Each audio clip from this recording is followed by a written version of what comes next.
indescribable rush of the ride. You probably celebrated the miraculous, cheered the momentous, and mourned the shocking. You probably still dream of what could be. We did. We do.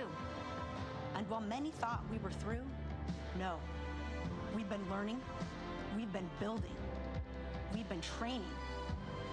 And now, it's time. Because the next frontier is not just for the next generation. It's for this generation. It's for me, and it's for you. For everything we still dream about. We go as Artemis.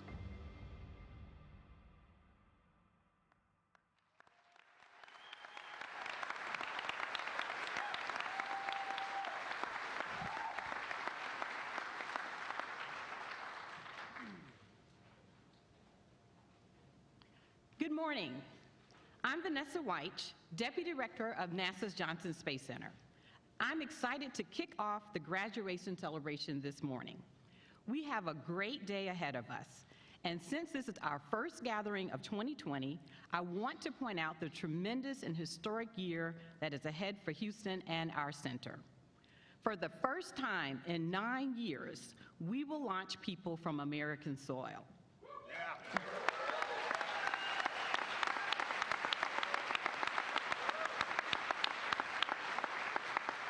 Our commercial partners and our NASA team is working to ensure that our spacecraft and our launch vehicles are ready to go and that we will launch our astronauts in 2020. Our crew members on board the International Space Station are continuing to complete research, test new technology, and do external spacewalks, including 3 spacewalks that are planned this month. And we continue to rapidly progress along our exploration goals in Artemis. We will have a lot to celebrate this year. 2020 is going to be exciting, and the celebration starts today. So please, allow me to introduce the Director of NASA's Johnson Space Center, Mr. Mark Geyer.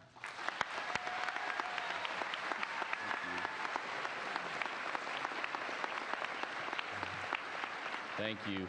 Thank you, Vanessa. You know, and welcome everyone. What a great day. This is indeed a big day for the Johnson Space Center, big day for NASA, for Houston, and the nation.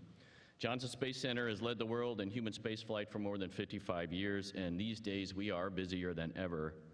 We take responsibility for the welfare and performance of our nation's astronauts, and we take that very seriously.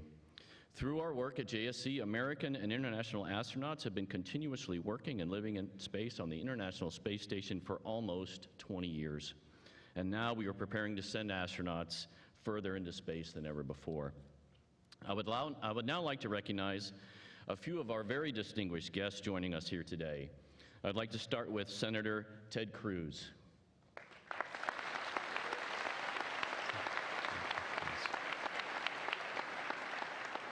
Texas Representative Dennis Paul.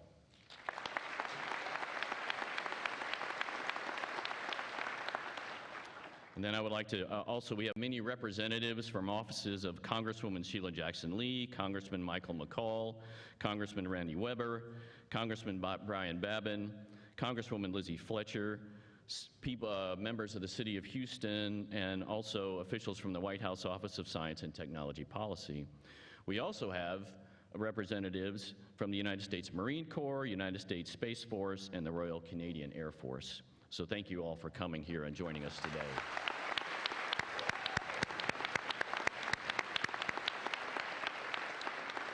So 2 years ago, this group of new astronauts arrived here at Johnson for the very first time. And they already came in with very impressive resumes, but now they have become part of an elite group of people qualified for spaceflight and ready to train for the exciting missions ahead. But like all folks that come here to work, they are now part of our family, the NASA and Johnson Space Center family. We're proud of them and excited for them, and they really deserve this day. They are beginning a journey that will take them on voyages of exploration like humankind has never seen before. Now it's my honor to introduce several people that are on stage with me. First, Johnson Space Center Deputy Director Vanessa Weish.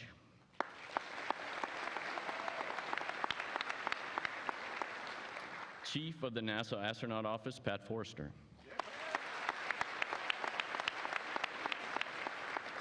NASA astronaut Reed Weissman.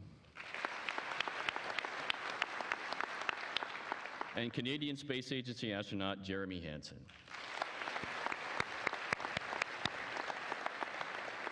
And now it's my honor to welcome and introduce NASA Administrator Jim Bridenstine.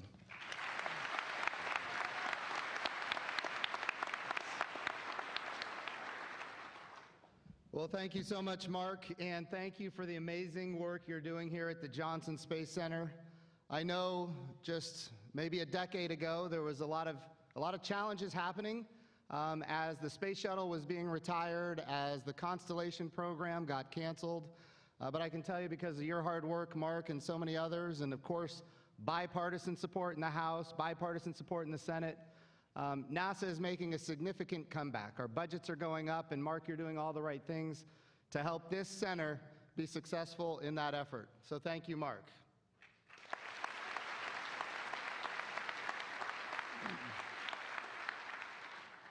It is my pleasure to be here today to honor our newest class of astronauts. This is a very exciting day, not only for these impressive men and women, but it's an also incredibly exciting day for our nation and for, in fact, all of humanity. Today, 13 men and women from NASA and our partners at the Canadian Space Agency are graduating from their basic training and joining the active astronaut corps. They represent the first wave of NASA's Artemis generation astronauts. I want to repeat that. This is the Artemis generation, and this is the first class of the Artemis generation astronauts.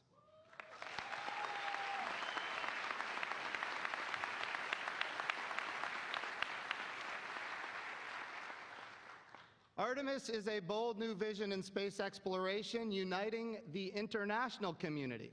In addition to expeditions on the International Space Station, these astronauts could one day, in fact, walk on the moon as a part of the Artemis program, and perhaps one of them could be among the first humans to walk on Mars.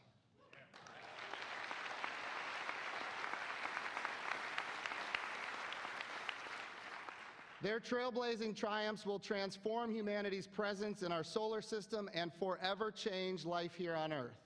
In short, they represent the best of humanity and our most fervent hopes for the future. No pressure.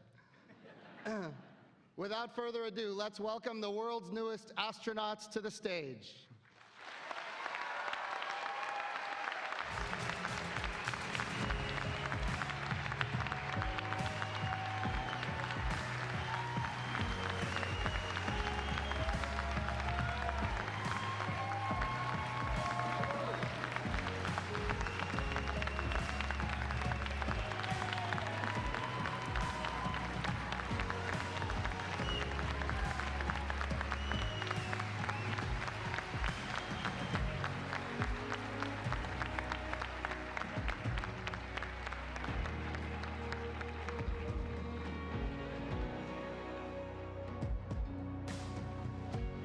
Honestly, I cannot think of a better way to kick off 2020 than honoring this class. What a year for them to join the Corps. 2020 will mark the return of human spaceflight launches with American astronauts on American rockets from American soil.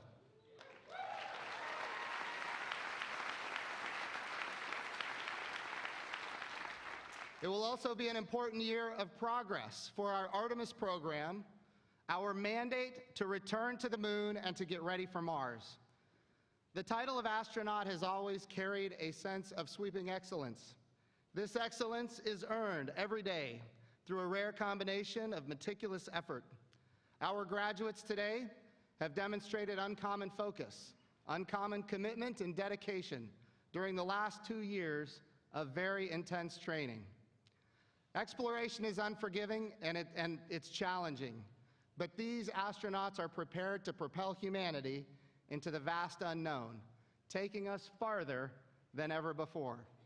Today we recognize our new American astronauts as well as 2 Canadian astronauts who have trained alongside their NASA counterparts the entire way. The integration of U.S. and Canadian astronauts exemplifies the strength that will ultimately prove the Artemis generation successful. We are proud to work with all of our international partners in low Earth orbit, and we are very excited to extend these partnerships to the Moon, to Mars, and beyond.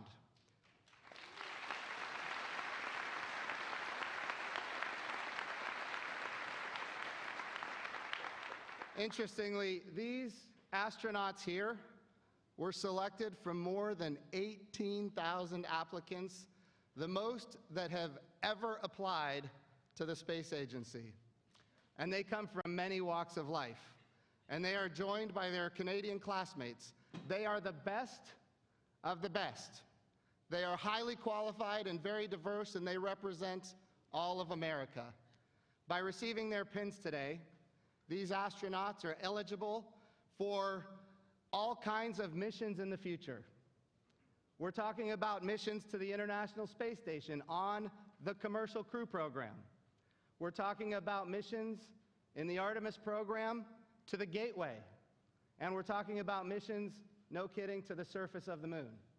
And when we talk about the International Space Station and the Orion crew capsule, and we talk about the Gateway itself, these are all programs that are managed by an amazing team of engineers and scientists right here at the Johnson Space Center.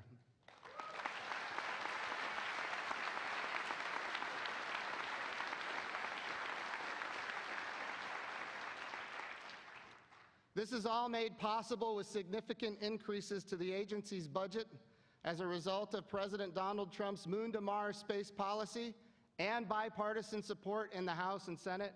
And I want to specifically thank Senators Cruz and Cornyn for your strong support, not only in authorization, but also in appropriation, and of course your great leadership for the Johnson Space Center and the state of Texas. Here's what we know. NASA can count on Texas, and when we get to the Moon, it's because it happens here in the state of Texas.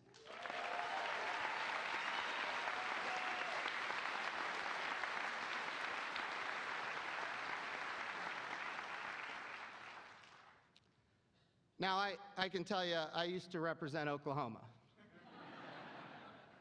So I can also tell you, NASA has this unique ability to bring people together. Bipartisan support, international support, and Oklahoma and Texas. So how about that?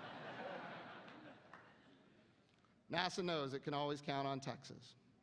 So when we think about the future, there is no shortage of opportunities for these amazing candidates. Well, I guess they're candidates for a few more minutes. So this is a historic graduation, and this is the Johnson Space Center, the home of the astronaut corps. And so many great things are happening here. The technical expertise and skilled background of NASA employees at Johnson and across the agency is unmatched. Right here, we are running multiple new programs to take us to the Moon, to Mars, and beyond. And Johnson Space Center is leading the way. One of my first initiatives as the NASA administrator was the Commercial Lunar Payload Services Program.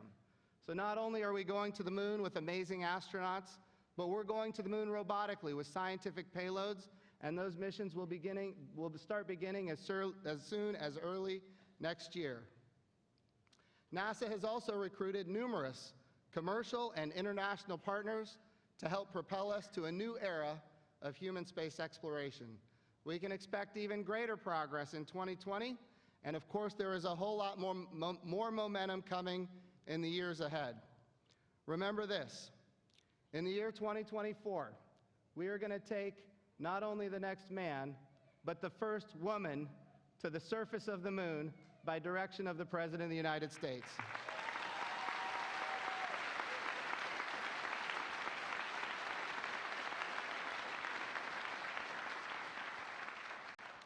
The significance of being the first class in the Artemis generation cannot be understated. Artemis, in Greek mythology, is the goddess of the Moon. She is also called the torch bringer.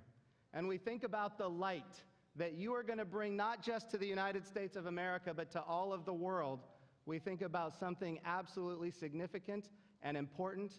And when we think about Artemis as the name of a program, the goddess of the moon, this time when we go to the moon, we go with a very diverse, highly qualified astronaut corps that includes women, and we are so proud of what you guys are going to achieve.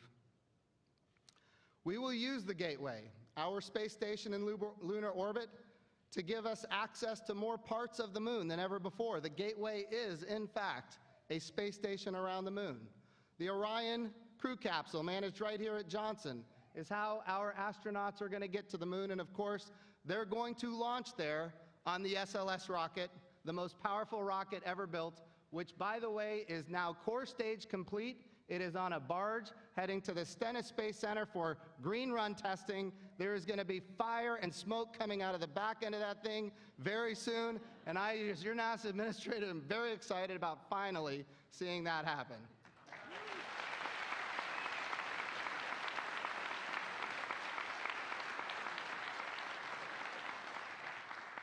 So I want to extend my heartfelt congratulations to our newest astronaut class, the Turtles. I am confident that part of the astronaut generation, you will bring scientific and technological advantages and new things to this nation and, in fact, to the world that right now we can't even imagine. And now I'd like to introduce my friend Reed Wiseman, who is an astronaut who spent 165 days on the International Space Station. He's done hundreds of science experiments on the International Space Station. And I will say, even more important than the 165 days on the space station, Reed and I are both naval aviators, and we spent long more than 165 days on the USS Abraham Lincoln back in 2003. So welcome to the stage, my good friend Reed Wiseman.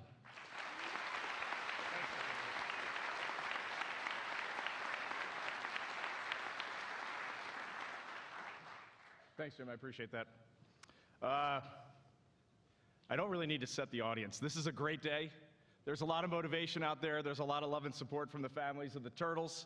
You're going to hear Turtles a lot. That's our class name for these fine 13. And it brings us joy to say that word, Turtles, so I'll say it a few times. We're happy to share this event with everyone here today. I love seeing the pictures from the school kids that you were holding up earlier. Hopefully we'll see more of those later. So relax, have fun, enjoy this. This should be a jovial, fun experience. So a little over 2 years ago, we brought in these 13 outstanding individuals from the absolute tops of their professions. And the video behind me is going to show a recap of their 2 years of training. This training was not meant to change who they are. Rather, it was meant to make them competent in their new profession, to give them an understanding of the many missions of our great space agency, and to hone their team skills for long-duration spaceflight. That's going to be pretty important. It's demanding at times, and it's extremely broad in material. The Turtles learn how to work together, flying the T-38. They've learned spacewalking skills underwater in our neutral buoyancy lab just right up the road. They've learned about the International Space Station. They've studied the building blocks of Artemis, the Orion Space Launch System, and the Gateway. And of course, they've learned how to operate the Canadian robotic arm. They visited all 10 NASA field centers across the country and learned about the role of each of our critical centers and how they play in NASA's missions. Aeronautics, rovers on Mars, satellites studying the Earth, the Moon, the Sun, missions reaching the furthest corners of our solar system and even beyond. They completed wilderness and water survival training as a team. They counted on each other time and again, both professional and personal, throughout these past 2 years.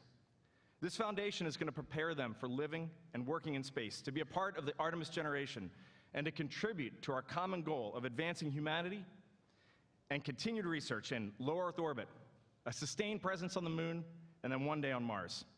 Turtles, we love you. You are a great, great group of humans. We welcome your enthusiasm. You will all see that today, I promise. We welcome your passion, and most of all, we absolutely welcome your hunger for exploration knowledge. It is infectious, and we feel it every day here. And now, I have the personal privilege to welcome to the podium a 3-time shuttle astronaut and truly the finest leader I have ever worked with, Pat Forrester.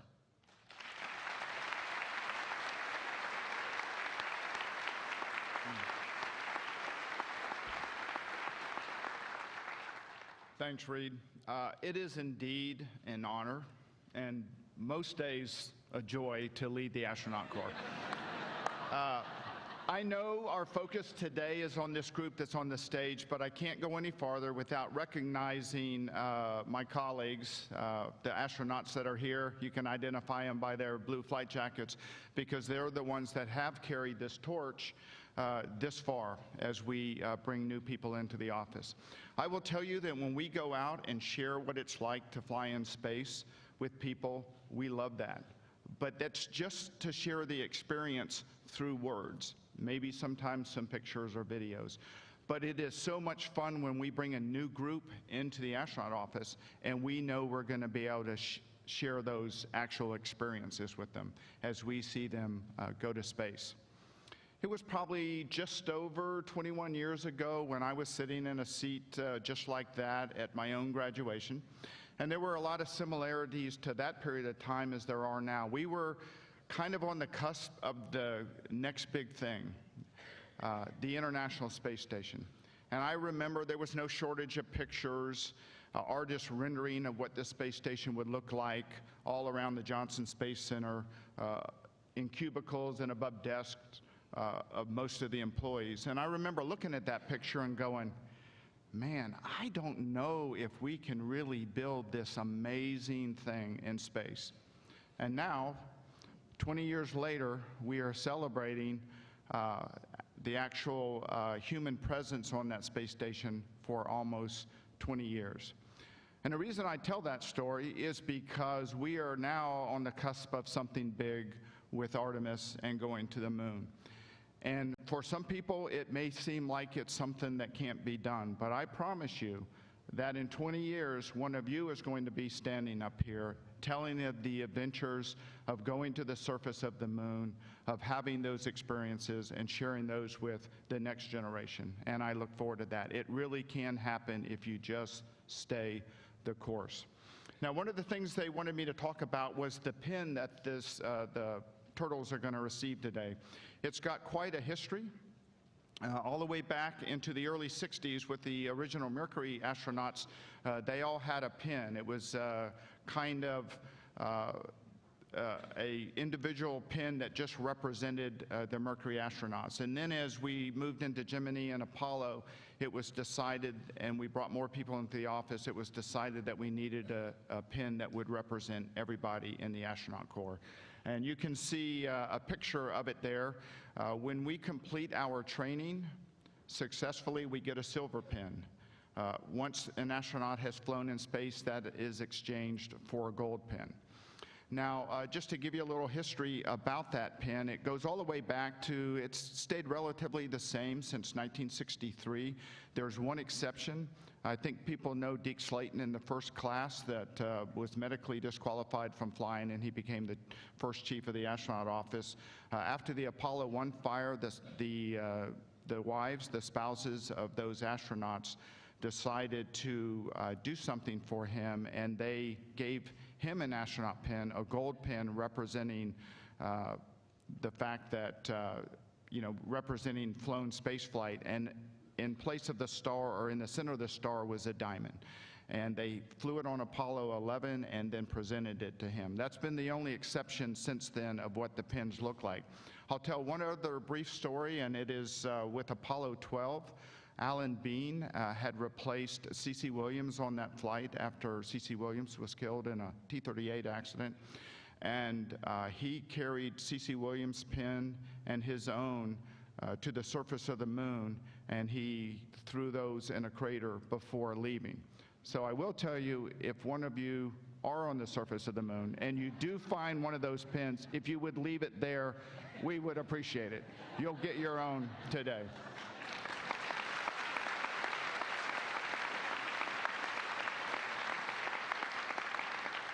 I want to close with a quote by Thomas Paine back in 1776, and it goes something like this: "That which is obtained cheaply, we esteem lightly."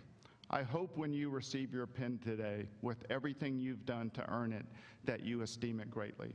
And now I get to turn the podium over to Jeremy Hansen. It's really an honor to do that. He was the mentor and the supervisor of this class. There's a lot of people out here in the audience that had a lot to do with training this class. We are very good at teaching people how to fly in space, but there's one other important component that's very important to me, and that's character. And the person that gets the lead of brand new astronaut class in is somebody that we trust to instill character in those individuals. And I can't think of anyone that could have done that better than Jeremy Hansen.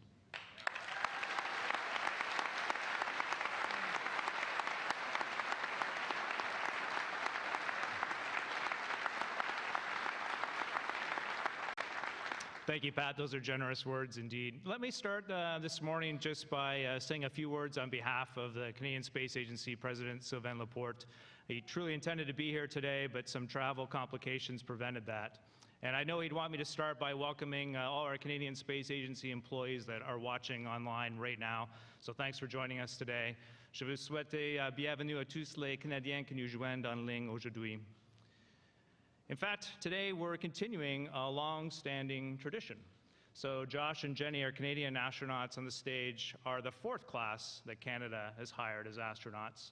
And thanks to the tremendous relationship we've had with NASA, all of those astronauts, all of those classes have trained right here at the Johnson Space Center, dating back to 1983. And I have to tell you that Canada truly appreciates American space leadership. You have set big goals, and by setting those big goals and inviting the international partners to participate, we have accomplished incredible things together. And once again, you're doing it. You're leading one more time. You're set a big goal with Artemis, and Canada is rallied by that and super excited and proud to have already fully committed to joining the program. We're already working on a next generation of space robotics to help enable the gateway for future lunar exploration. And by continuing to partner like we've done, we're going to pursue knowledge and we're going to bring back even greater benefits to humanity. And we're super proud to do that alongside of you. And as my, thank you.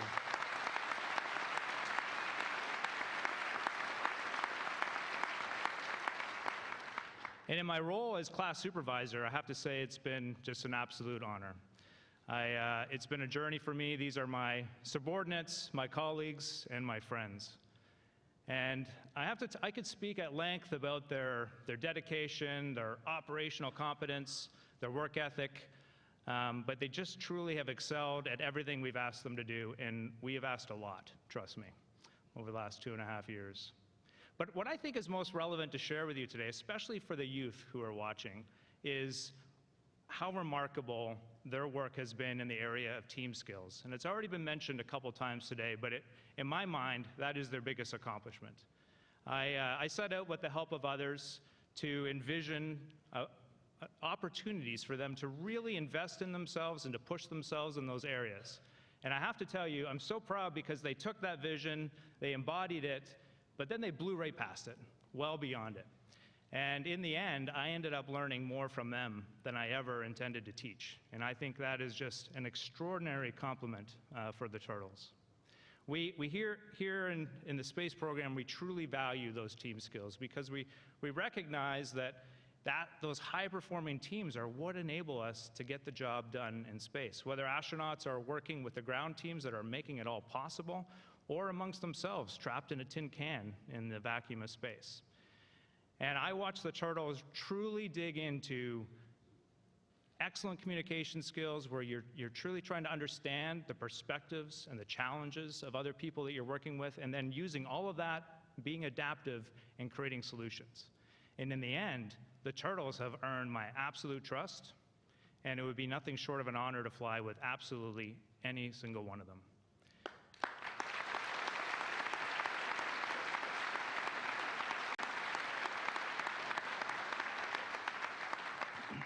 So let me just end with, in the final analysis, I cannot imagine having seen anyone do it better than you. Well done, Turtles.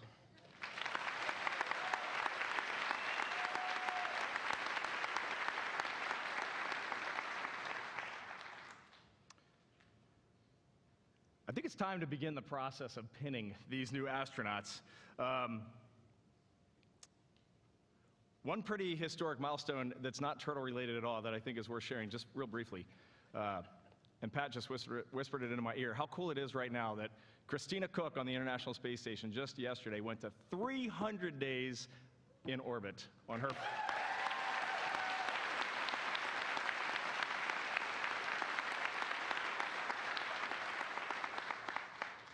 But why that's important at this moment, right after what Jeremy just said, she's a rookie. This is her first mission. I mean, that is amazing. That is an amazing accomplishment, and it's a true testament to her team skills as well.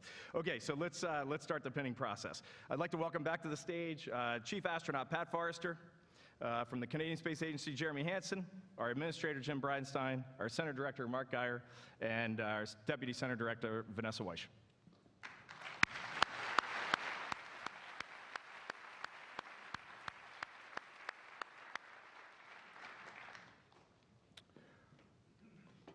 All right, for a little bit of admin for the audience and for those watching on TV, as I call each of our beloved turtles up, I've heard a rumor that one of your classmates is going to tell just a little story about why they want to explore the unknown with you. And as you know, succeeding in space requires technical smarts to complete the mission, to complete the research, but it also requires those critical team skills and perhaps a little levity to live together off the planet in a secluded, amazing environment for months or years in a spacecraft. So I'm looking forward to hearing these stories, a little levity, and we're going to welcome each new astronaut individually. They'll come across to get their pins, and unlike college graduations and high school graduations and perhaps kindergarten graduations, applause and expressions of excitement are absolutely welcome and desired.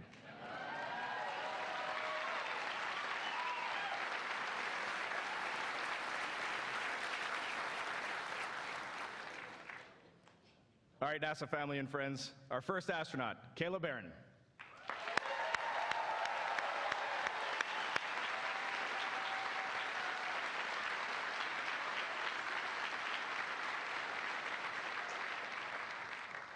Morning, I'm Jasmine McBelly, and while there are many, many reasons I would absolutely love to explore space with Kayla, amongst them being I want my roommate back, one of the things I admire most about Kayla is her willingness to stand up and speak the truth even when it's really difficult and when no one else wants to do it. I think that courage and integrity is really important in what we do. And so, Kayla, whether I'm with you or not when you get to space, I can't wait to see all the amazing things you're gonna do up there.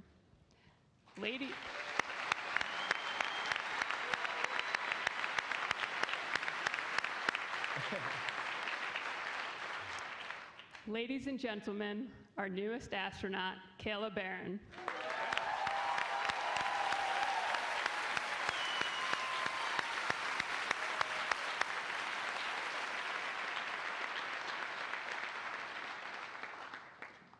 Congrats, Kayla. Next, we have Zena Cardman.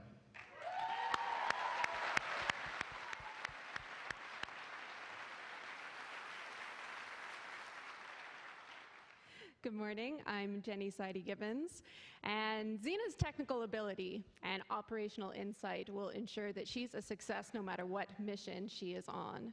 But the thing that excites me most about the idea of Z flying in space is what she's going to share with us when she looks back at our own planet. Now, Z has this really unique ability to talk about our Earth in a way that is inspiring and poetic. And I think that when she is in whatever orbit we put her in, and she comments on our Earth from her celestial vantage point, she will share some of the most beautiful things that any of us have ever heard.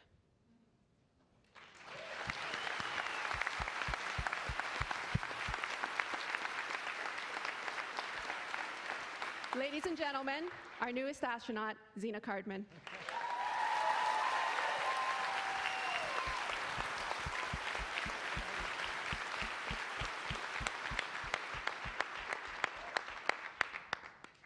Congrats, Zena. Next up, we have Raja Chari.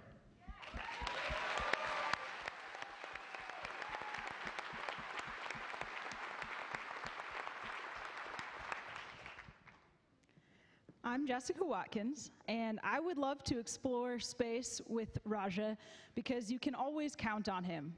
You can count on him to get things done, small things, hard things, mundane things alike, and you can count on him to do them without being asked. You can count on him to believe in you when you need an advocate, to, sorry, I just lost my train of thought. You can count on him to be there for you when you need him. You can count on him to volunteer for you when you need a karaoke partner. But most of all, you can count on Grainger to put the needs of the team above his own every time, and I truly admire him for that.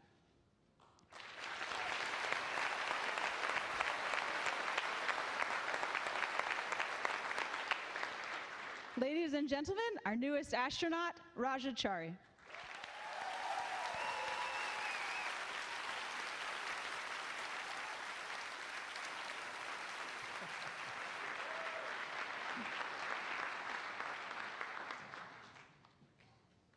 Next up, Matthew Dominic.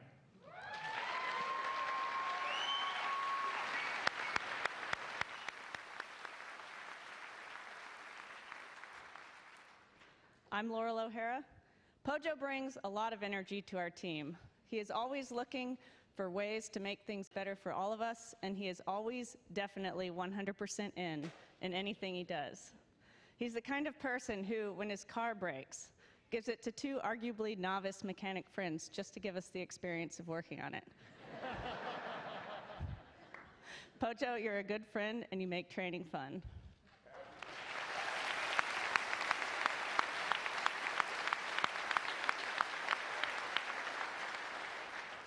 Ladies and gentlemen, our newest astronaut, Matthew Dominic.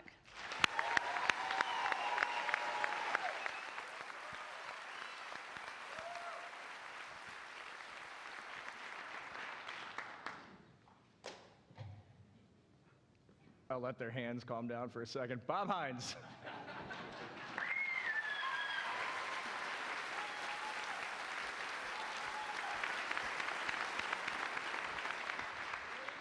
Hi, my name is Kayla, and I would love to explore space with Farmer for a lot of reasons. He comes to us as a T-38 instructor pilot, and I've flown with him a lot of times, and he's proven himself to be an excellent pilot, but more importantly to me, a skilled and patient teacher to newbies, and somebody who makes sound decisions even when things aren't going according to plan. More importantly to me, though, he's an open and honest teammate who's always ready and willing to invest the time and energy needed to make sure every single member of our team is performing at their best. And he's always been there to help us along the way as we learn. Ladies and gentlemen, our newest astronaut, Bob Hines.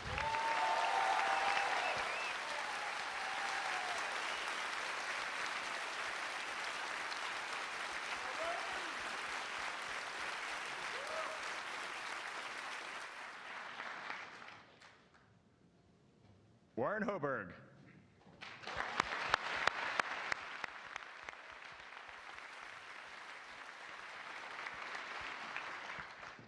I'm Raja Chari, and the reason I'd want to go to space with Woody isn't just because he's brilliant, which he is, but it's because he carries his brilliance in such a way that you don't feel like you're an idiot when you're around him, which I guarantee that 99% of the people in this room are, compared to him.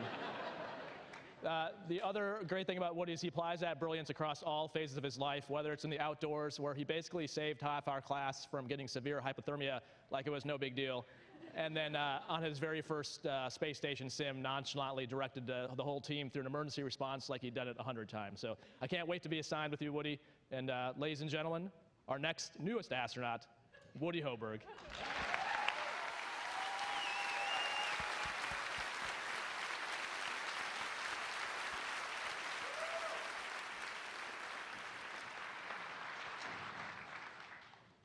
Johnny Kim.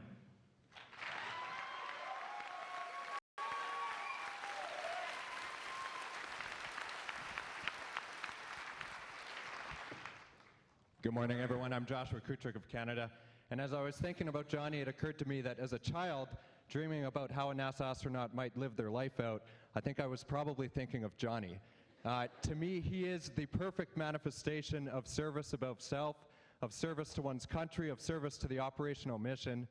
He's relentless in his pursuit of self-study and preparation and training. He's very quick to put others' needs above his own. And importantly, he's always been the calm in the storm. He's always been the cool and the collected voice in some of the more stressful and chaotic training situations that we're placed in as a group. So I would trust my life to him, and I'm very proud to call him my friend.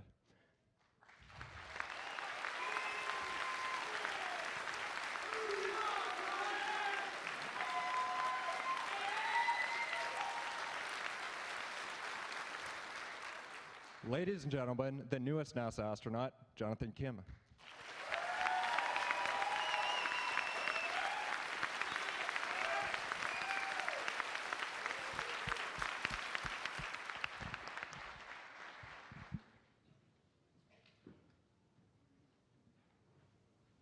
From the Canadian Space Agency, Josh Kutrick.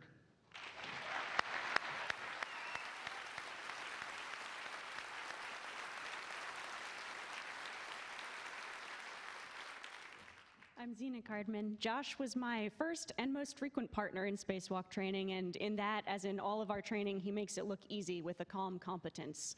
I think we'd be lucky to fly with him for his technical skills alone, but Josh also has a special talent for making his crewmates really feel empowered. He listens deeply and makes you feel truly heard. I think I trust him with my life just as I'd trust him to catch the most subtle jokes. Getting to see that twinkle in Josh Kutrick's eye really feels like the greatest compliment ever. Josh, congratulations, you're excellent, and I'm lucky to call you a friend and a crewmate.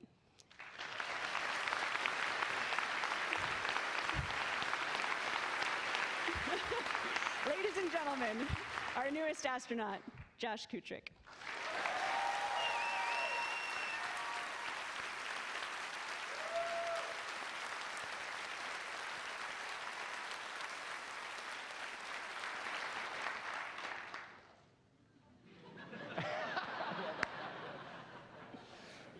He is so funny.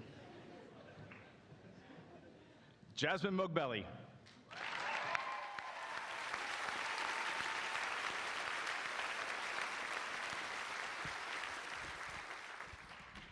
I'm Johnny Kim. Dependable, compassionate, intelligent, resilient, and fierce. For all these reasons and more is why Jaws is the perfect crewmate I'd go into the void of space with. But the main reason, Jaws, why I'd go to space with you is because of your unwavering loyalty and integrity. I'm your Huckleberry, any day.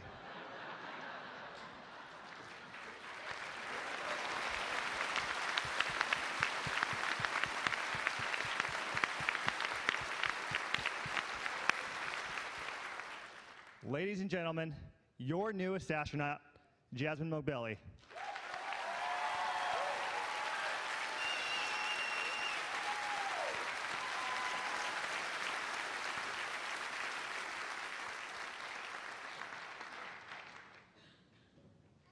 Laurel O'Hara.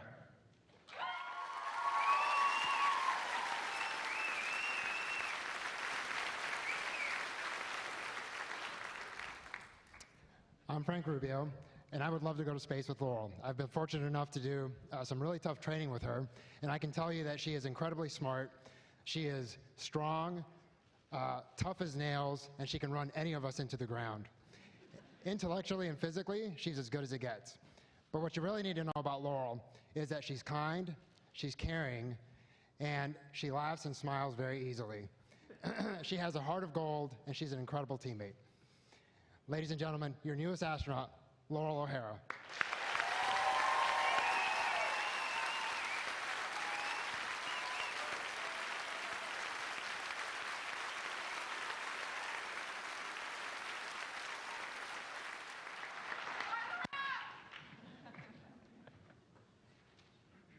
Frank Rubio.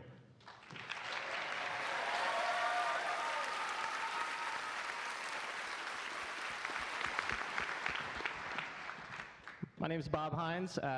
Frank and I had probably 80% of our training events together, so I got to know Frank pretty well over the last couple of years. And He is just one of the most genuinely humble, reliable, and honest people that you'll ever meet. And probably little known fact, other than to those of us up here on stage, is that he is a friend to all animals. The general population of ducks and pelicans in the area owns a lot of their lives in no small part to Frank and his family for all the rescues that they do. So on behalf of the animal kingdom, we thank you.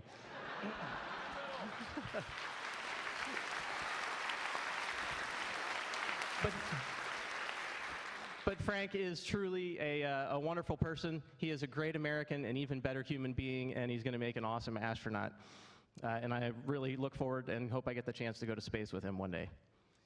Ladies and gentlemen, our newest astronaut, Frank Rubio.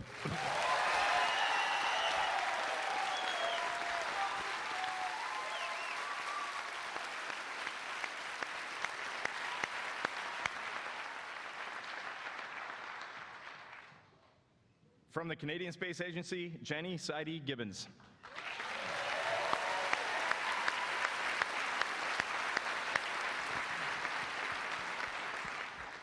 I'm Woody Hobart.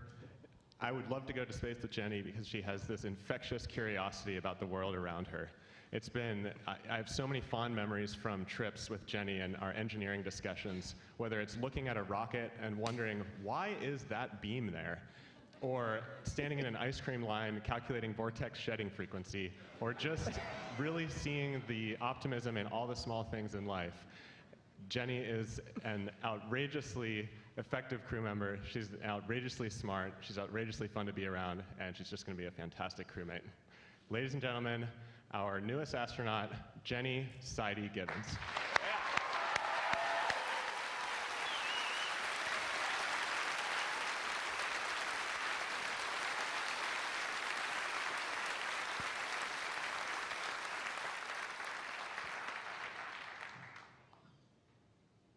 Jessica Watkins.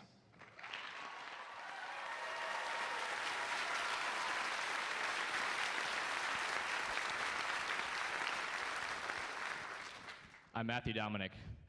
Would I crawl into a small spacecraft for months at a time with Waddy? Absolutely. And I knew it on day one. I was running my mouth about something, and she immediately called me out for it. And I knew right then and there she was going to be an incredible teammate and colleague and friend. Nothing beats honest feedback on a team. She's talented, she's a natural operator, she's tough. She's not only the person you want to hang out with on a Friday night, I trust her with my life on the most daring of space flights. Ladies and gentlemen, the newest astronaut, Jessica Watkins.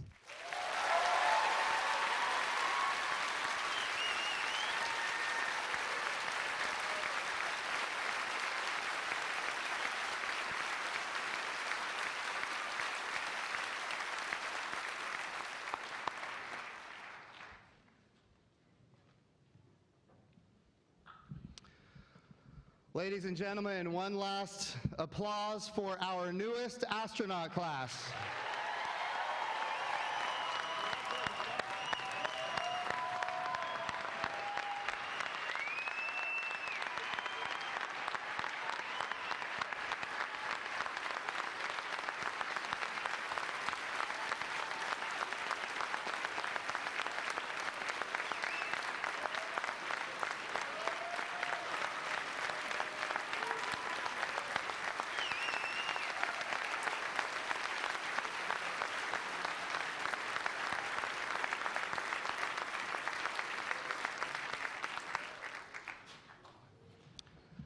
Now that you are astronauts, is there anything your class would like to say?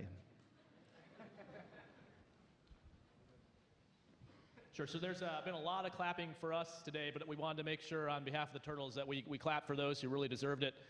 So first, I want to thank those who put today together. Anyone who's put together ceremonies like this knows they don't just happen magically. There's a lot of hard work that goes on beyond the scenes. So, Steph Castillo, Lori Wheaton, Brandy, and Megan were just a handful of people who've been answering emails and phone calls way later than they should. But I walked in yesterday before the rehearsal, and there was a group photo of the external relations team that was being taken for the people who put this together, and it filled this entire stage. So to those of you who helped do that, thank you for making this a special day for us.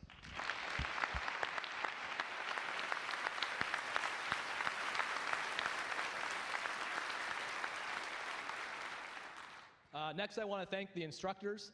The first kind of instructors are technical instructors. So we are the ones on the stage and they get to launch, but we're just symbols. Symbols for you at JSC, the NASA centers, and really around the world. We're not up here because we were amazing. We're up here because you were amazing.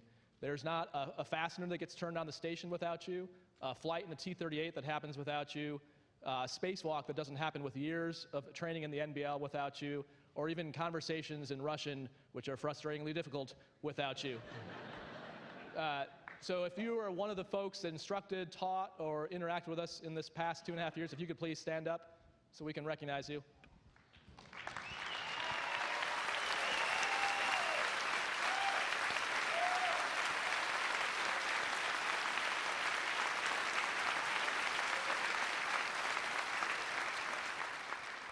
And Jeremy, you're a special kind of instructor.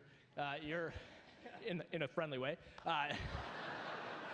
You've been a mentor to all of us, a role model and a friend, and I think we can all honestly say, I know for myself, I will never end a debrief ever in the rest of my life without thinking to myself, I could have done better.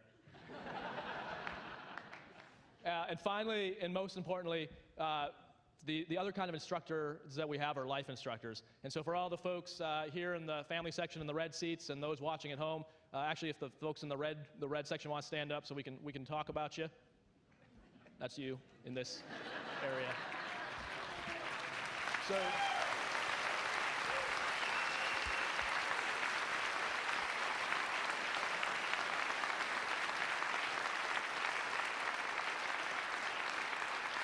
So we all would not be here if it wasn't for you. We wouldn't have started this program without you, and it's even more important that we wouldn't have finished this program, even more so than with the technical instructors, we definitely wouldn't have finished without you. You guys definitely have the harder job than us, and we know we, NASA, the world will not go to the moon and beyond without your guys' continued support. Like I said, you've had the harder job than any of us on this stage, whether it was raising and supporting us to be the people we are today, whether it's siblings who kept us in line along the way, or whether it's families who've lived with us being our better halves all this time, or probably even harder, the families living without us, not just this past few years, but for decades, whether it's flying, living underwater, combat deployments, month-long expeditions to the Antarctic, Yosemite, volcanoes, or wherever we hatched up some scheme that we thought it'd be a great idea to go for a while. So while we had go on expeditions that made us better at our jobs, you guys made us better at our lives and being better people. So thank you very much for that and for getting us here and the country.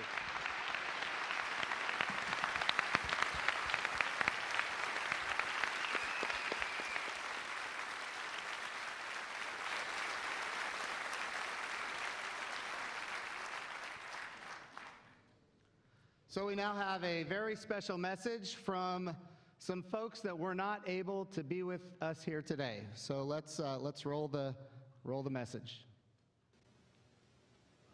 Hello, Turtles, and congratulations on this momentous milestone for all of you. We're sorry we couldn't be there to celebrate this achievement with you in person today, but we've been busy up here on the International Space Station getting it ready for you guys to arrive and continue doing lots of science, spacewalks, and upgrades. You're going to love the view looking down at our beautiful Earth and out at the moon. We know that all of the training needed to become an astronaut isn't easy, so take a moment to be proud of yourselves and how far you've come. We are certainly proud of you. We can tell you for sure the destination is so worth the wait. We're excited for you to officially join us as we work together to accomplish amazing things, fly new spacecraft, and prepare to head back to the moon. Congratulations again, and enjoy this special time with your families and this unmatched team. Look beside you. Your fellow classmates are also your future crewmates. The sky and the stars lie ahead.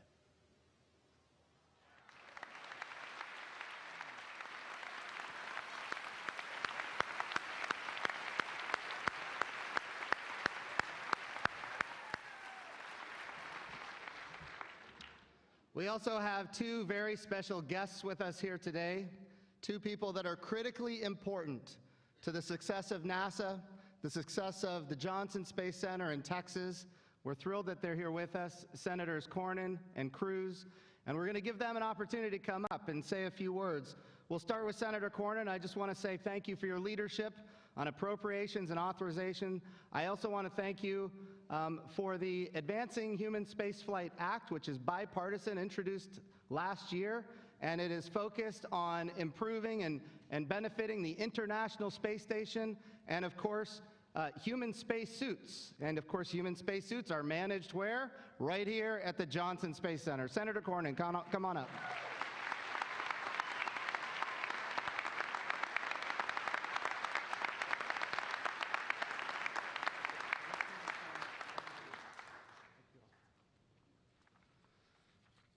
Well, good morning, everyone. Ambassador Bridenstine, thank you for that introduction. Thank you for your hospitality. It is more than an honor for me and Senator Cruz and I and our colleagues to join you today in this incredible ceremony and this incredible celebration. I know there's some times in our lives that we will never forget that sort of seem to be those landmarks in our long life, hopefully. That we will never forget. One for me, of course, as for many of you, was in 1969 when Neil Armstrong and Buzz Aldrin went to the moon and uttered the famous phrase, "One small step for man, one giant leap for mankind," and inspired us all. Well, I know this isn't the first graduation for these astronauts, and for some of you, apparently it's not your second or third graduation. You got a lot more than that. But suffice it to say, this is an incredibly smart group of individuals and who spent the last 2 years gaining the skills and knowledge to lead human space exploration into the future. I think I can speak for all of us here and saying how proud we are of all of you and what you will accomplish. We heard earlier about the training program that these astronauts have been through. It reminds me of a great quote from the movie The Right Stuff, when Alan Shepard responds to a NASA recruiting pitch saying, "Sounds dangerous, count me in." Well, to me, the amazing thing about our space program is its capacity to inspire all of us, young and old and in between. And I remember what President Ronald Reagan said following the Challenger tragedy in the amazing speech, but the uplifting part of that was when he said, "We've grown used to wonders in this century. It's hard to dazzle us." But for 25 years, the United States space program has been doing just that.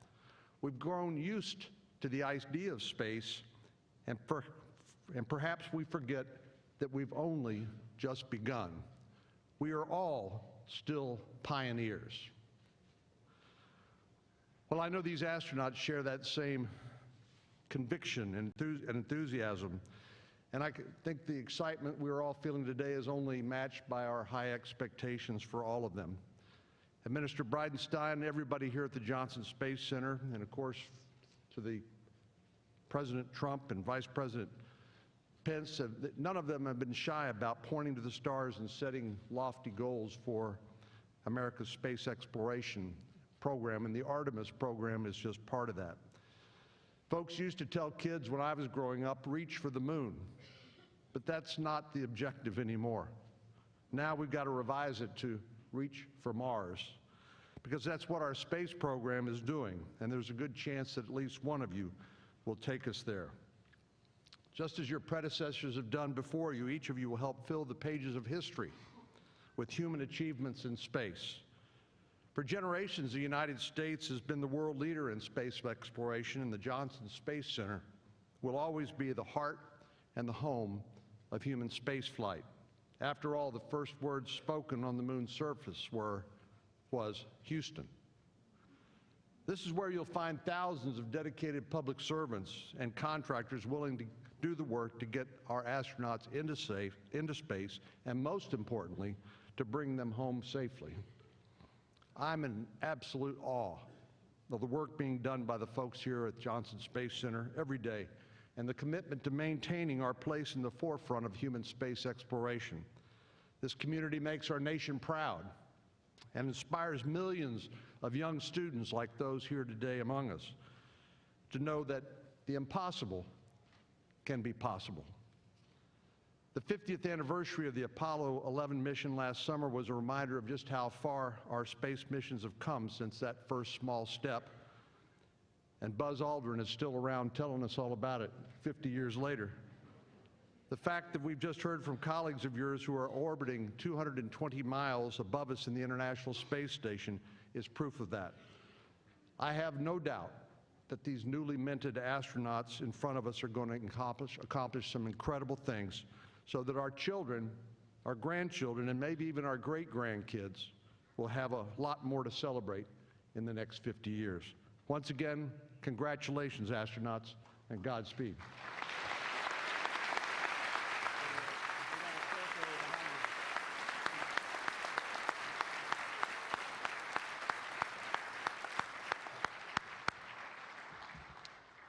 We have another senator from the great state of Texas, somebody who is a leader in the Senate on space issues, and of course I saw him firsthand work very hard to create bipartisan legislation, the NASA Transition Authorization Act, to make sure that we had continuity of purpose as we go from one administration to the next.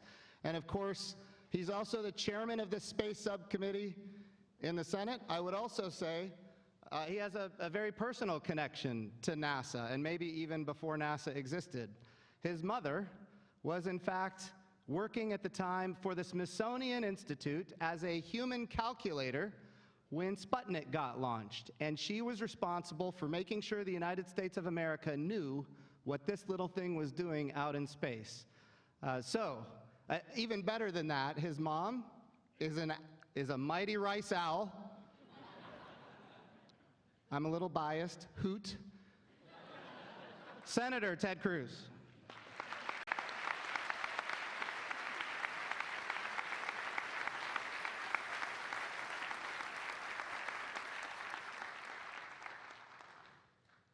That was a fearsome hoot there, Jim. This is exciting. This is really exciting.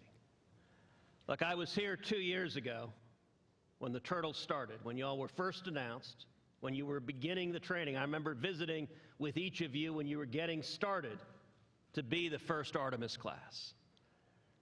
And I got to say, I was blown away then, and just sitting listening to the presentation.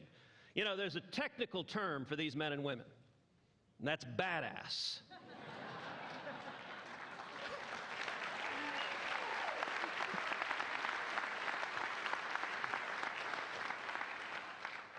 I suspect I was not the only one, as you were listening to their backgrounds, who felt horribly, horribly inadequate. I did turn to John Cornyn and say, what the heck have we been doing with our lives? I mean, Johnny, you're a Navy SEAL with a degree from Harvard Medical School. That's just ridiculous. I mean, he can kill you and then bring you back to life.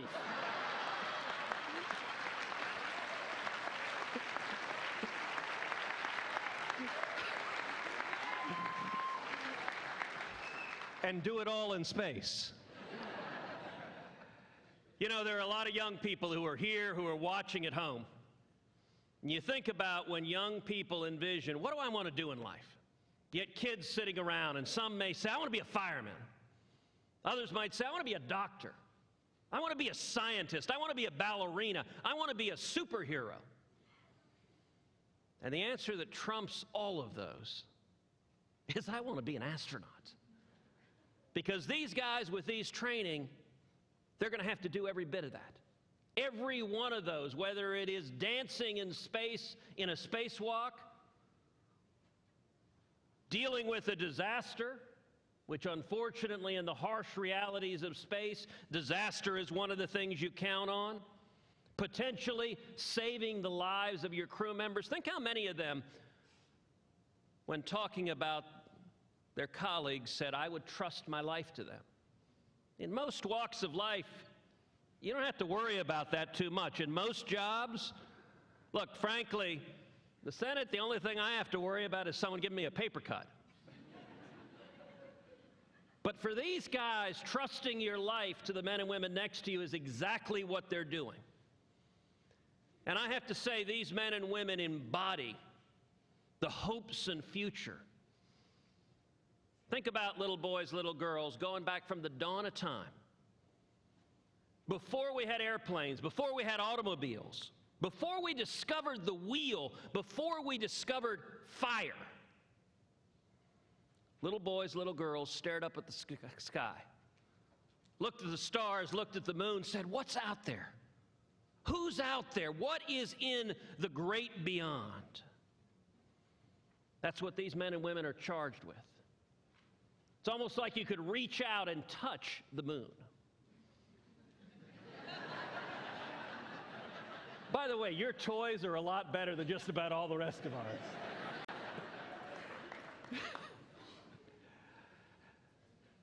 But those hopes and dreams, you know, there are young people watching this today that you too could be an astronaut. You too can explore the great frontier. Let me just say as a final thing, you know, I do enjoy the power of space to bring people together, to cause my dear friend Jim Bridenstine, a die-hard Okie, to stand up here and praise Texas effusively. There's something deeply beautiful about that, Jim. To bring together, look, this is a crazy political time, lots of partisan divisions, and yet for the 6 years I've chaired the Space Subcommittee in the Senate, we've seen bipartisan cooperation when it comes to space. We've seen Republicans and Democrats working together on space.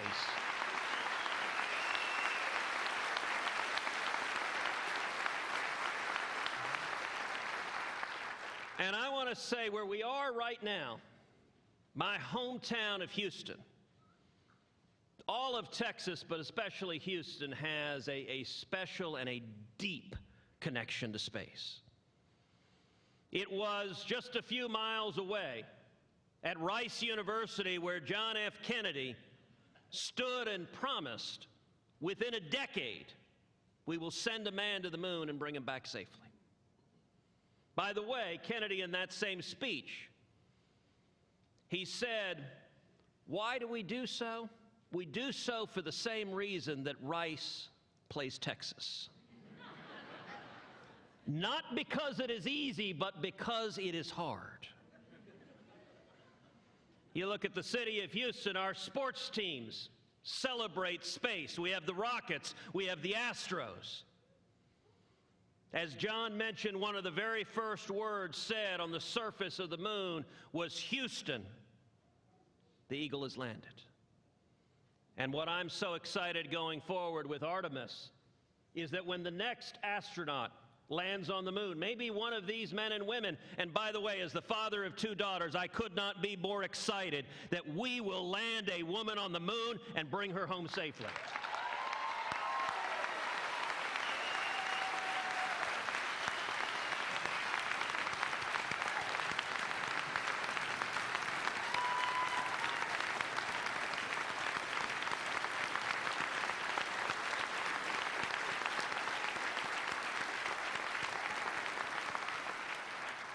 But when that next astronaut lands on the moon, once again, one of the very first words spoken will be Houston. And when that next astronaut lands on the surface of the red planet Mars, once again, one of those first words spoken will be Houston. And the city of Houston, the state of Texas, the entire country, and the entire world will be at your back. Congratulations. We're proud of you, and we love you.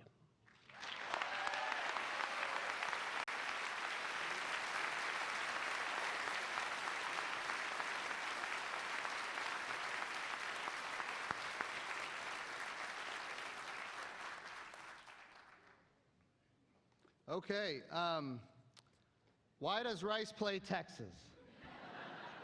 I'm going to tell you why. Because we win. That's why. I was on the sidelines in 1994, and it was 19-17 Rice over Texas. Might have been a little bit after that speech you just mentioned, but we got it done.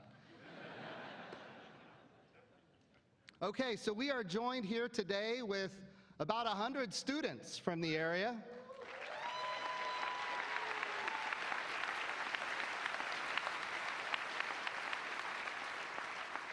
And some of them have come with questions for our astronauts. And then we're going to actually go to social media and ask a few questions from social media. So today we have, and if you would, when I call your name, if you would stand up, and then I'll go ahead and get to your question. We have Sienna, a 4th grader from Davila Elementary School.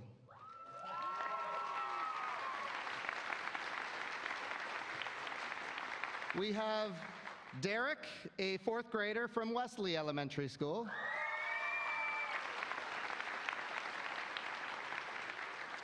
And we have Julian, an 8th grader from Dede Middle School.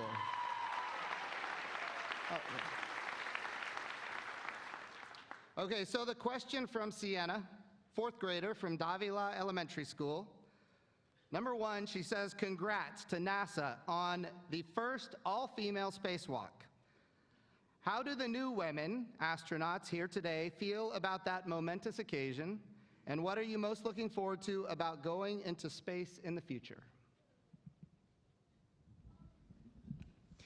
All right, thank you, Sienna, for the congratulations as well. So I think Jessica and Christina's spacewalk a couple months ago was pretty meaningful to everyone on this stage. I mean, at the very least, it was 2 outstanding astronauts doing their job incredibly well, which is always wonderful to see. But I know that we all also recognize the significance of that moment, both in the context of our space program, but also, I think, as a sign of the incredible progress that you can make when you include everyone in your mission, and you back it 100%. So I think that was powerful for everyone who was sitting here, but also powerful for everyone watching. I don't know if Sienna, if you watched that spacewalk, all the boys and all the girls at home who watched, I think that was meaningful. So looking forward at our own space flight, I think we're going to take that motivation and that inspiration. And I can say the thing I'm most excited for is to be able to be in a crew with hopefully, some of these amazing people with me on this stage, my incredible classmates, incredible people who are in our office already. And we just look forward to making a contribution like Jessica and Christina did and the rest of that wonderful expedition.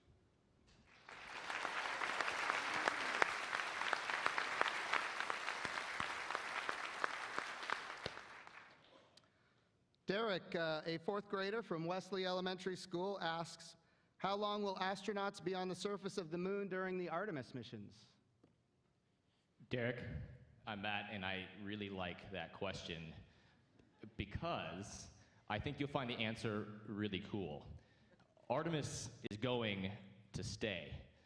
The administrator talked a little bit about the infrastructure we're building to make that happen, but how can you not see this moon up here all day and want to walk all over it? So we're building a space station that's going to orbit the moon. That will allow us to go to the surface and back to that gateway. That's an outpost that also provides the stepping stone to get us to Mars. But we're going to stay. We're building the sustainable infrastructure to make that happen, Derek, and that should be really cool. But it's not going to be easy. It's going to take 2 things. It's going to take a lot of hard work and the things that your teachers talk about all the time: science, technology, engineering, mathematics. Americans and international partners in those fields working hard together to reach those goals. And we'll tell the same story that NASA has told for decades.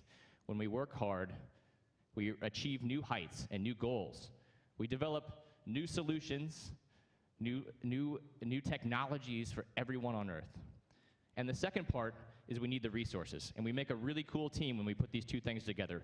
Americans and international partners working hard together with resources from our elected officials. We come together and we achieve these new goals.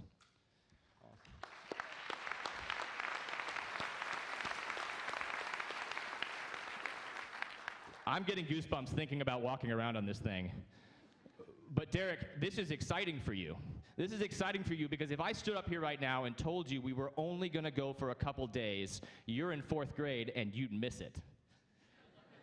But what I'm telling you is we're going to stay. And what that means is after you work hard in school, you're going to join us on the moon and join us on Mars. Amen.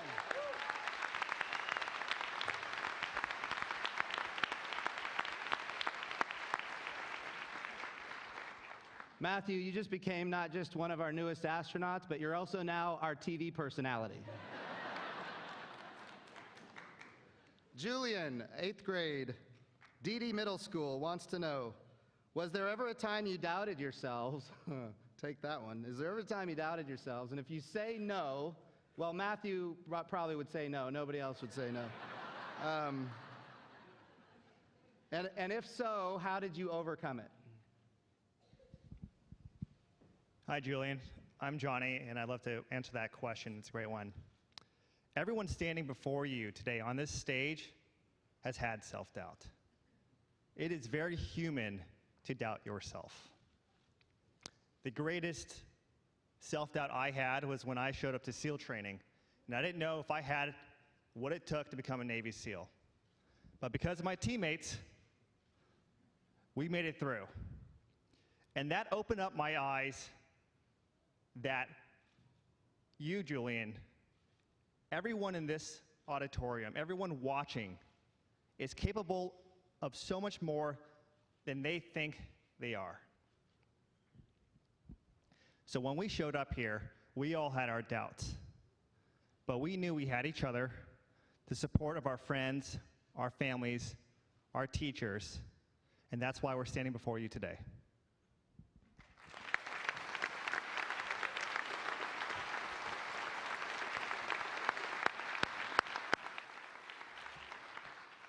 Would you be willing to share, I know you guys are called the Turtles, and gals are called the Turtles. Where did that name come from, and what does that specifically mean? So when we were announced by Vice President Pence a couple years ago, he made a metaphor that if you see a turtle on a fence post, you know it didn't get there by itself.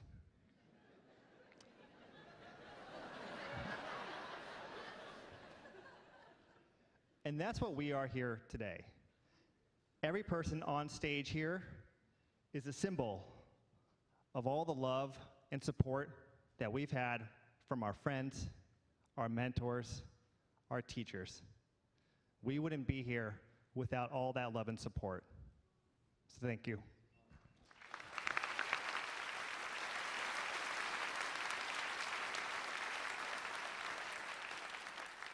Okay, now we're going to go to some social media questions. Sam on Twitter asks, how have your families been with your plans? Are they supportive? They're all here, so you're going to... did they think you were crazy? Who helped you the most? Okay, well, that's a great multi-part question. And you know, Sam is actually my husband's name, so I'm starting to question if he wrote this, but...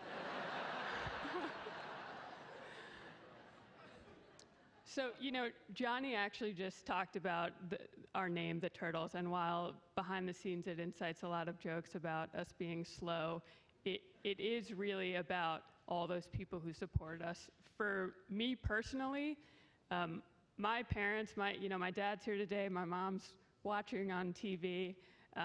They've always believed in me, and they've always showed me what you can accomplish through hard work.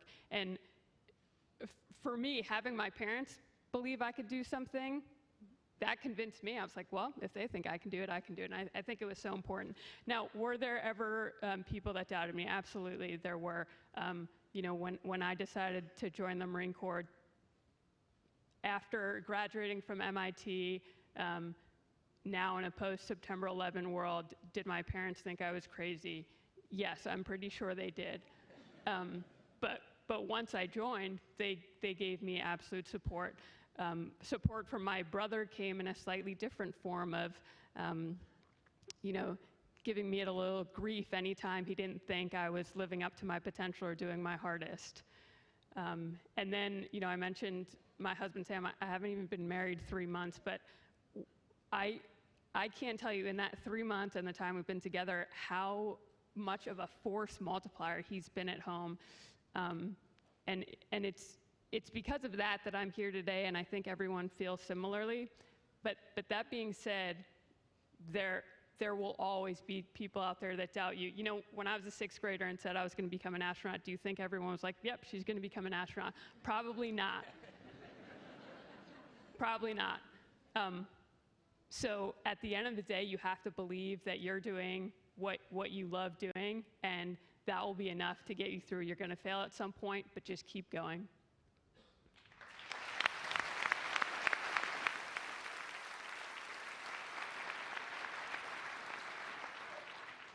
So Bella on Twitter asks, what was something about training that totally surprised you?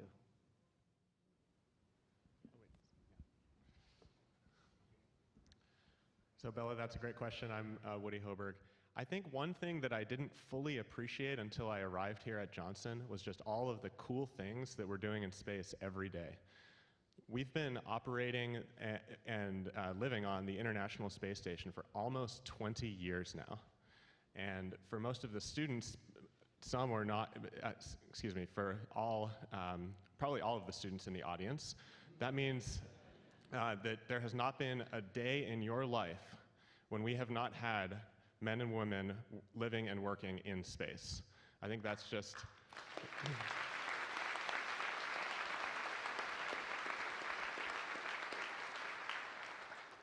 I think that's just an amazing, truly amazing accomplishment. And when I'm here at Johnson, I still love just walking into mission control any hour of any day and watching our team here on the ground controlling the vehicle, operating it, and enabling the amazing science mission that we're continuing to fulfill today.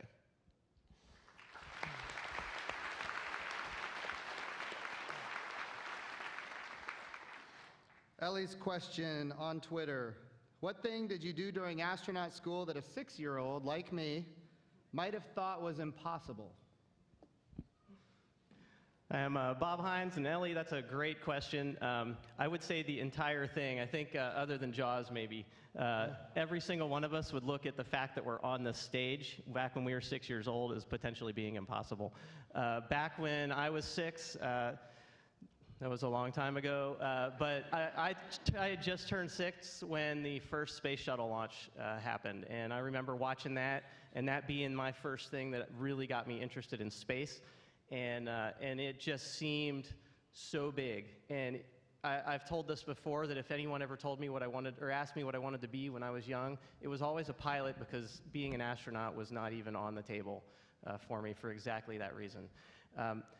However, what do you do when you encounter impossible things, right? And I think that's an important question. I tell it to my kids, and they're probably going to roll their eyes over here as soon as I start talking. But when you encounter something that you think is impossible, you break it down into small little things, and you start taking and chipping away at those things, and suddenly it doesn't become or seem so impossible. Back in 1962, Senator Cruz alluded to it. When President Kennedy said, we're going to put a man on the moon and return him safely to the Earth, the entire planet thought that was impossible. And less than 10 years later, we did exactly that. And now we're looking at going back, and we're going to put our first woman and our next man on the moon, and we're going to do the same exact thing. Now back to these small little problems, and how do you break them down? You break them down in these small things, and then you try. Kids, back to you guys. You try, and when you try, you don't just give it a half-hearted effort. You try your absolute best, and you put your best towards it. The reason a lot of people don't try for things is because they're afraid to fail. We learn more from our failures than we ever do from our successes. Some smart guy said that a long time ago, and it's absolutely true. Successes are great. Don't be afraid of the failures. Learn what you can, and then each time you try and you take one of those steps, you take another step, and you take another step. And what happens when you put steps together? They become a journey. And we at NASA call those journeys exploration. And that exploration is what we're all up here to do, and what all the people in the audience are out here to help us do to accomplish these great goals that we're putting in front of us. So just remember that no great leap has ever been accomplished without first taking a small step. Awesome.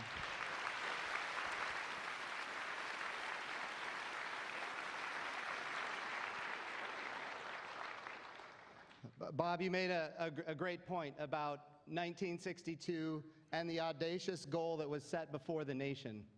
And everybody thought it was impossible, including people that were surrounding President Kennedy at the time, thought he was crazy for making that audacious declaration in the House of Representatives.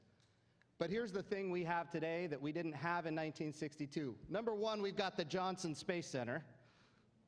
Yes. It's amazing to think that the infrastructure that was required to make that happen didn't even exist back then, and yet he still declared it so. And of course, it rallied a nation and it made it happen. That is, in fact, why dates are important. And when we think about what we have now with all of the launch infrastructure and all of the mission control infrastructure, the great scientists and the engineers and all of the know-how and understanding that we have today, we are in fact going to make this happen to land the next man and the first woman on the moon by 2024. I will also say that this astronaut class has an opportunity to fly in the very near future back to the International Space Station on American-built rockets under the Commercial Crew Program.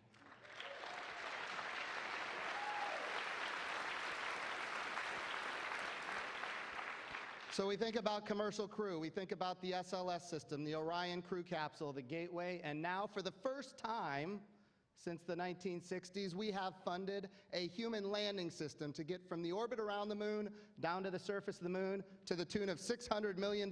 Thank you so much to the senators for helping make that happen.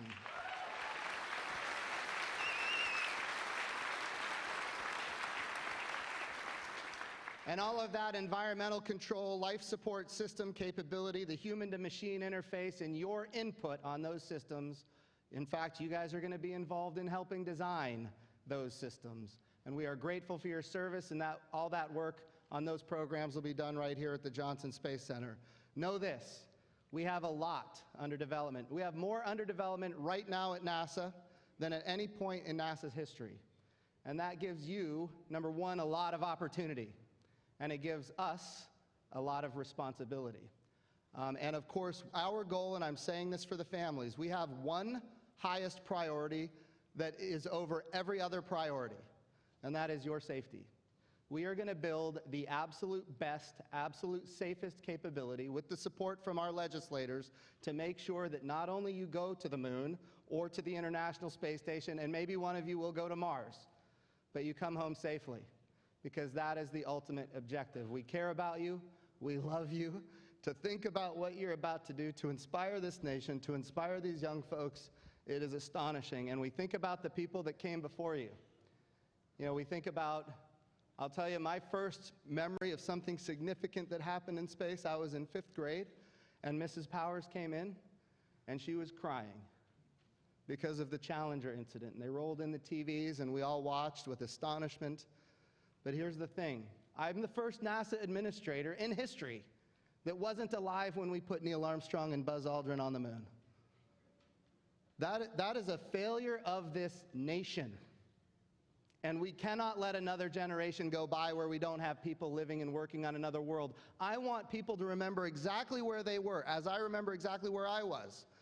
I want people to remember exactly where they were when under the Artemis program, this generation, the Artemis generation, landed the next man and the first woman on the south pole of the moon.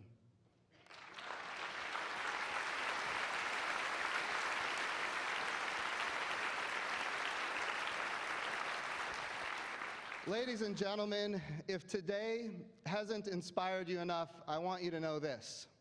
There's a lot of people watching online, maybe on NASA TV, young folks that are here in the audience. In the spring, listen to me, this is going to make news. You need to be a part of it. We are going to have applications being accepted for a new astronaut class. And you guys are blazing the trail for the Artemis generation. So if you are interested, NASA.gov. NASA.gov. Look for the new information on how ultimately you might one day also become an astronaut. That announcement will be coming in the spring. So in closing, thank you for what you have done. Thank you for what you will do. Not just me and NASA, but the entire nation is grateful. Let's come up for one final picture, and we'll do it just with the astronauts at first, and then we'll have everybody else join. So come on up. Final picture.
right hand a hammer.